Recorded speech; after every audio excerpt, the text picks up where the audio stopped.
Hello, I'm Paul Beckwith. As I've said previously, there's loads of new reports coming out as we rapidly approach the COP29 in Baku, Azerbaijan, the climate conference, which runs from November 11th through November 22nd. So a report which just came out yesterday is the WMO, World Meteorological Organization Greenhouse Gas Bulletin. So this report talks basically about the state of greenhouse gases in the atmosphere based on global observations through to the end of 2023. So it's the latest update on what's happening with the main greenhouse gases. And they have a website, the WMO website. They have an e-library, and in it is the bulletin. I'll provide the links, and you can download the PDF yourself and have a look at it. So basically this, the WMO, Global Atmosphere Watch, GAW, Greenhouse Gas Bulletin, they've been basically doing this report to inform policy in the public on the composition of greenhouse gases in the global atmosphere since 2006. Back then, the carbon dioxide level was 377.1 parts per million. That was in 2004. And in 2023, the level reached 420 parts per million for CO2. That's an increase of 42.9 parts per million, or 11.4% in just 20 years. So I'll show you the curves. It's still rising rapidly. Atmospheric CO2 is the most important anthropogenic greenhouse gas. It's driving climate change. So it increased by 2.3 parts per million from 2022 to 2023. This is the 12th consecutive year when the increase was larger than 2 parts per million. So it's basically rising. The CO2 in the atmosphere is accumulating faster than at any time during human existence. The current atmospheric CO2 level is 51% above that of the pre-industrial. Now it's interesting, this report defines the pre-industrial as before 1750. Which is what we used to define pre-industrial for temperatures as well, but now people like to talk about, the average between 1850 and 1900, say, and saying that's pre-industrial baseline. And I always say, well, the baseline shift is important. Temperatures are actually higher than you think. So the reason behind the decade-long increase of CO2 is historically large fossil fuel CO2 emissions in the 2010s and 2020s. So global fossil fuel carbon emissions in 2023 were 10 plus or minus 0.5 petagrams of carbon per year. That translates into 37 petagrams of CO2 per year. Okay, this is just carbon, and you multiply by 3.7 basically to get CO2. So here's the growth rate of the global average annual mean of the atmospheric CO2, and you can see the trend is clearly up. Of course, climate deniers could say we've dropped significantly since 2015, 2016. We had a very powerful El Nino. The planet was warm. Most of the variability in this curve, it's not the emissions. The emissions are increasing at an ever faster rate. This is mostly the terrestrial land sink of the CO2 that's varying, and that depends on rainfall, depends on global average temperature, depends on the number of wildfires on the land, etc., etc. I mean, I've talked about trees in some recent videos. So the peak growth rate was 3.2 parts per million in 1 year, and that was in 2016. The average over the last decade or so is about 2.4 parts per million per year. It would be about this sort of level here. Okay, so we're getting the increase in atmospheric CO2 is directly related to the amount of carbon emissions because it's basically the net result of total carbon emissions minus the total ocean sink and the total terrestrial biosphere carbon sink. So fossil fuel emissions have remained high, so the variability is from the terrestrial sink. We've had the largest decadal average growth of atmospheric CO2 in the record, which is 2.4 parts per million per year between 2014 and 2023. During certain parts of the year in 2023, we had very high emission rates, probably because of the fire emissions and the net terrestrial carbon sinks reducing because of the warming. We had very, very warm years, so the forests and the land does not absorb as much CO2. The carbon sinks reduce, so the amount remaining in the air will be larger in those years. Because the long-term CO2 increase caused by fossil fuel combustion is monotonic. It's just increasing year over year. Whereas the CO2 growth rate varies from year to year, right? Ranging from 2.1 ppm to 3.2 ppm from 2014 to 2023. So it's been ranging from, from 2014 or so. It's it's 2.1 to 3.2 basically.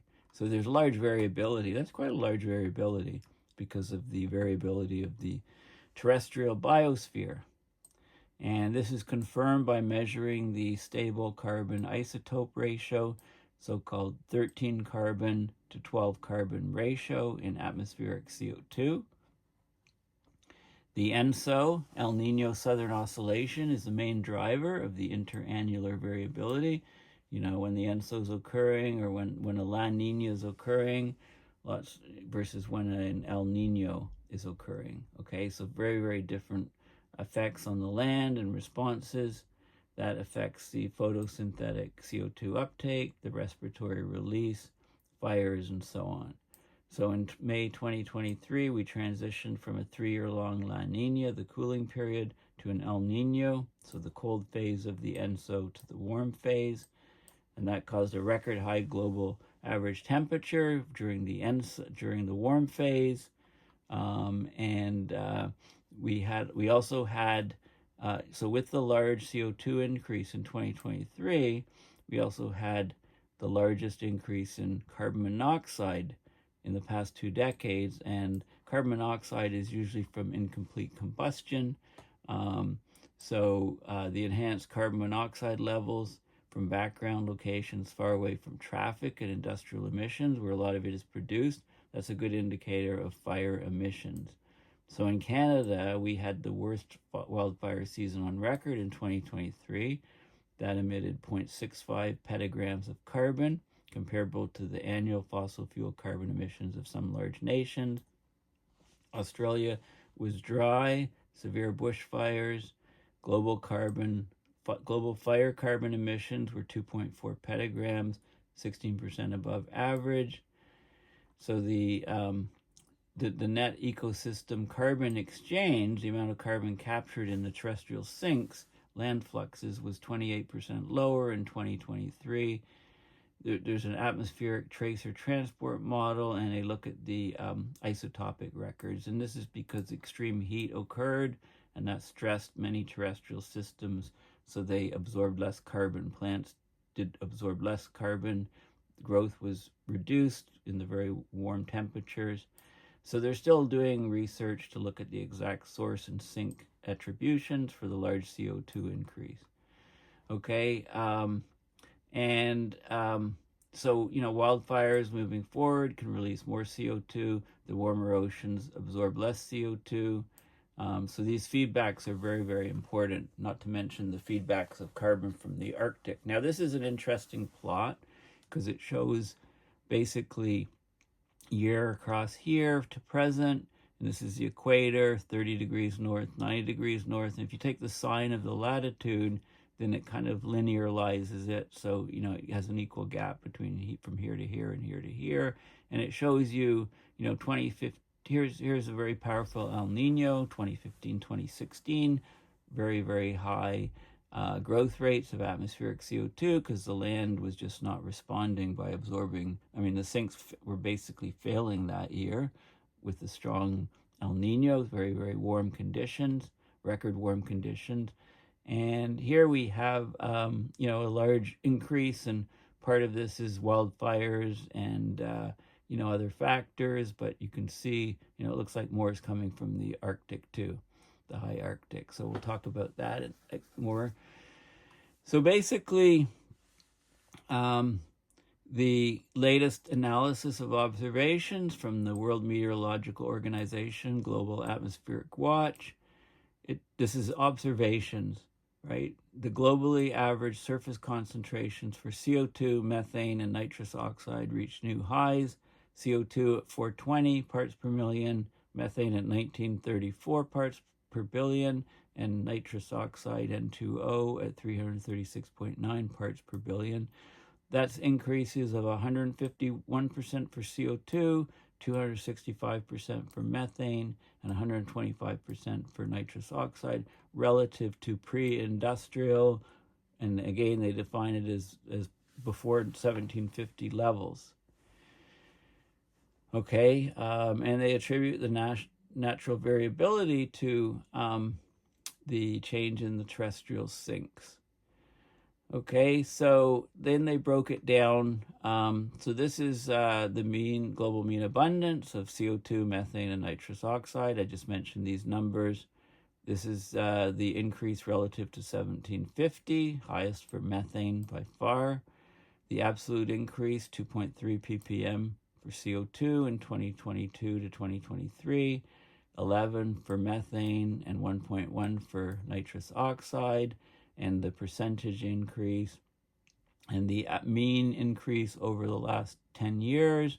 So CO2 is close to the mean, methane's close to the mean, as is nitrous oxide. Okay, so this is the radiative forcing, overall radiative forcing in watts per square meter from all these greenhouse gases. We reached 1.515 in 2023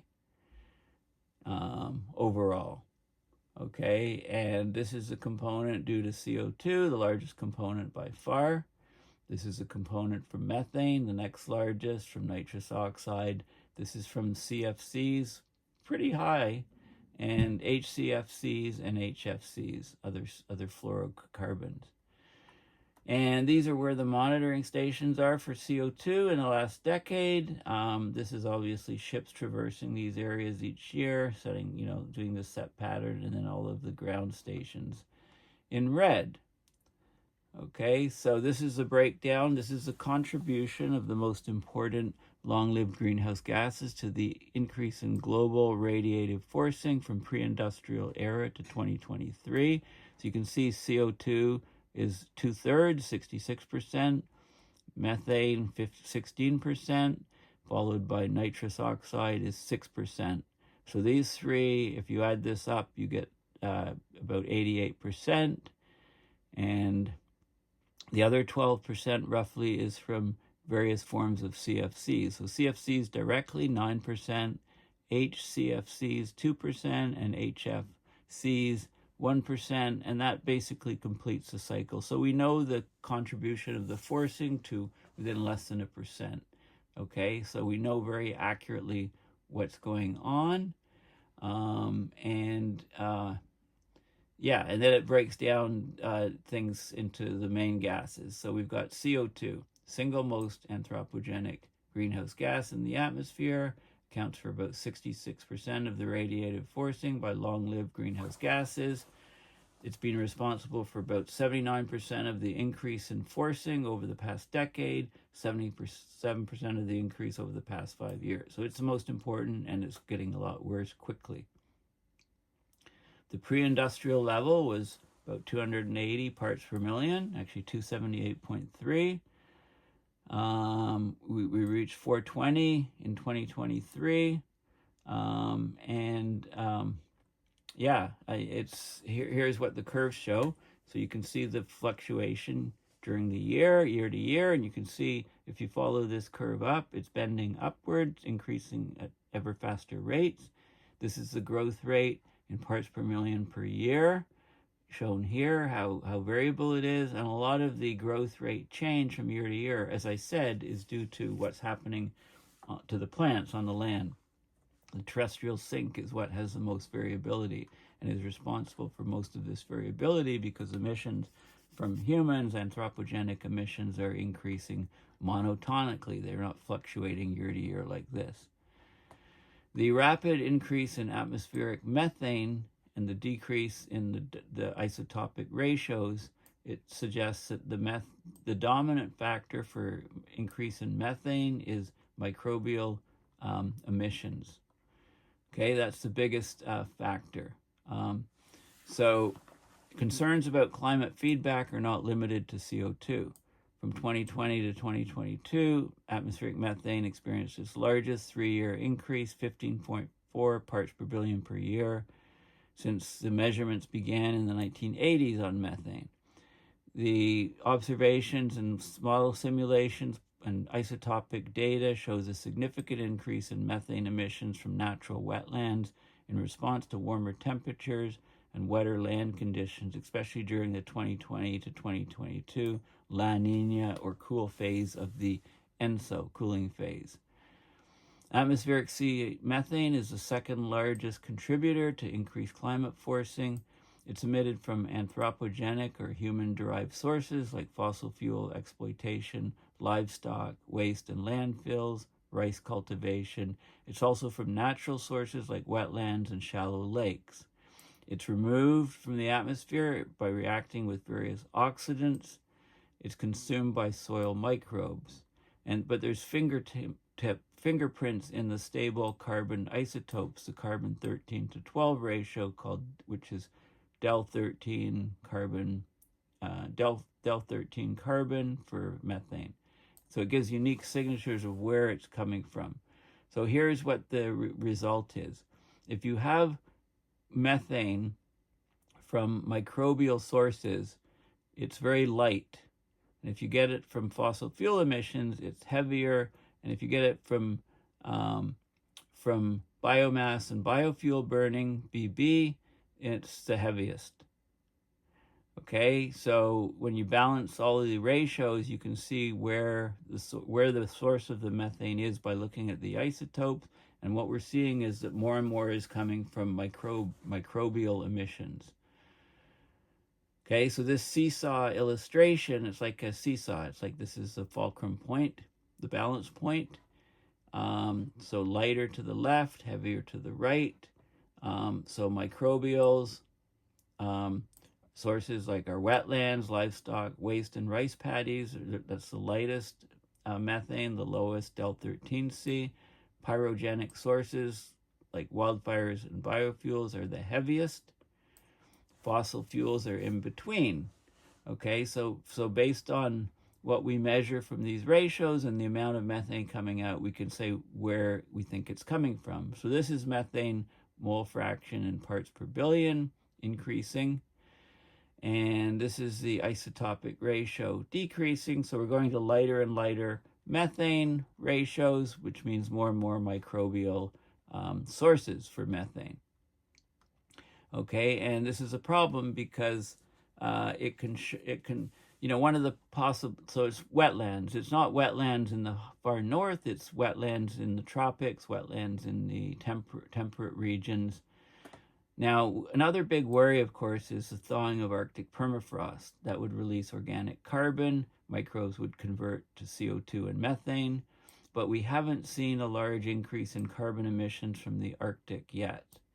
A relatively small amount of permafrost methane emissions may have contributed to the small increase in recent Arctic microbial methane emissions. And I showed you in this plot here, you could see the there is methane coming up in the far north, okay, from these microbial emissions. Okay, so it's not, now, Arctic land masses store huge amounts of carbon, on the order of 1,000 petagrams of carbon, just within the top 3 meters or top 10 feet or so of permafrost. There's 1,000 petagrams of carbon. To compare that, the current atmosphere today holds 4 petagrams of carbon as methane. Take the ratio, right? If this stuff starts coming out of the permafrost in a big way, the amount in the top 3 meters is 250 times that, the total amount that's in the atmosphere today. So you can just see that climate feedbacks, if methane starts coming out from the permafrost in the Arctic, it's going to swamp out human emissions, and it will rocket the planet to much, much warmer temperatures. This is abrupt climate change in action if this was to happen. So we have to try to avoid these feedbacks by reducing current emissions and cooling down the Arctic, et cetera, et cetera. I'm not going to go into all the things we need to do. I'm just saying what's happening right now. Okay, this is the methane concentration over time, flattening out here and increasing, and it's increasing at an ever faster rate now. As you can see, this is the derivative of this curve, if you like, after you smooth out all of it's the derivative of the red line, essentially. Smoothing out the yearly fluctuations, take the derivative, you get this type of curve, and you can see how high methane was recently. You know, we think that the La Nina put a lot of water on land, which led to methane production on land. Okay, there's also, emissions from fossil fuels, from cement production, etc. So of the total emissions from human activities during the 2013 to 2022 period, and this is very important, about 43% accumulated in the atmosphere. 26% was captured within the oceans sink, and 31% was captured on land in terrestrial plants. You add these numbers up, you get 31 and 26 is 57, and 43, it adds up to 100. The unattributed budget is less than 1%. The portion of CO2 emitted by fossil fuel combustion that remains in the atmosphere, which is basically the airborne fraction, that varies year to year due to the high natural variability of mainly terrestrial CO2 sinks. Okay, so the CO2 sinks, so we can talk about deforestation and other land use changes leading to higher and higher emissions. Now, methane, of course, is 16% of the radiative forcing. About 40% of methane is emitted into the atmosphere by natural sources. Okay, that's important to remember, like wetlands and termites. About 60% comes from anthropogenic sources like ruminants, rice, agriculture, fossil fuel exploitation, landfills, wastewater, and biomass burning. Okay, we reached a new high of 1934 parts per billion in 2023. That was an increase of 11 parts per billion relative to the previous year. And the increase was slightly lower than the increase of 16 ppb from 2021 to 2022. The average was about 10.7 over the past decade. Okay, so, and then, of course, there's nitrous oxide. That's about 6% of the radiative forcing of the long-lived greenhouse gases. It's the third most important contributor to the combined forcing. It's emitted into the atmosphere from both natural sources, about 57% is natural sources. Anthropogenic sources are about 43%. And the anthropogenic sources, it says including oceans, soils, biomass burning, fertilizer use, and various industrial processes. So the annual increase is pretty much dominated by nitrogen addition to croplands for growing food. That's increased by 30% over the past 4 decades.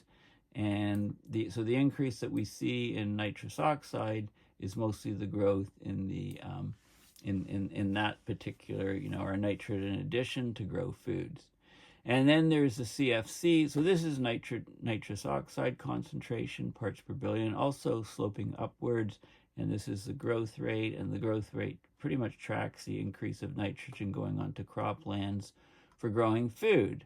And then we have the the CFCs. And these aren't negligible. So we've got SF6 rising slowly. This is used as an insulator in electrical equipment produced by the chemical industry, as an electrical insulator and power distribution equipment. So it's a gas in transformers and so on, because it's it's a really good insulator, electrical insulator. So it's rising, pretty much linearly. These are HFC, the rise of HFCs. Different types of HFCs is here and here. These are concentrations in parts per thousand. So this is SF6 and various halocarbons, the HCFCs, and then we have the CFCs over here. CFC 11, which was phased out, used in refrigerants and so on. CFC 12 was rising and then phased out, but it's still, the drop is slow in the atmosphere. It's long-lived, and it causes a lot of warming. These are parts per, not parts per thousand. Sorry, these are parts per. I misspoke. These are parts per trillion, I believe. All right, it's very low concentrations, but the greenhouse gas warming potential is very high. It's certainly not parts per thousand. We'd all be dead if it was parts per thousands. It's parts per trillion. So not parts per billion. So CO2 is parts per million. Methane and nitrous oxide are put in terms of parts per billion, and the CFCs are in parts per trillion. Okay, so it shows you, there are some HCFCs that are increasing, and these are causing a significant component of the warming. And I'll just remind you, so lots of people were involved in this report, and they show you a couple sites which is very interesting. These are some case studies where we're measuring greenhouse gases in land stations, one in Indonesia and one in New Zealand. If you get to those regions, it's probably well worth visiting and talking to them, seeing what they're doing. I showed you there's a map of observatories all around the world. That's just 2 that were picked out. And there was a pie chart down here. Yeah, so again, CO2 is 2/3, methane 16%, its contribution, nitrous oxide 6%. CFCs are high, 9%. When you add the HCFCs at 2% and HFCs at 1%, that's 12% from these long-lived CFCs. These are at parts, this is of course at parts per million levels that we talk about. This is at parts per billion levels, these guys, and these are at parts per trillion levels. But the global warming potential is 1 for CO2. Methane, it's about 86 on a 20-year time scale and about 36 on a 100-year time scale.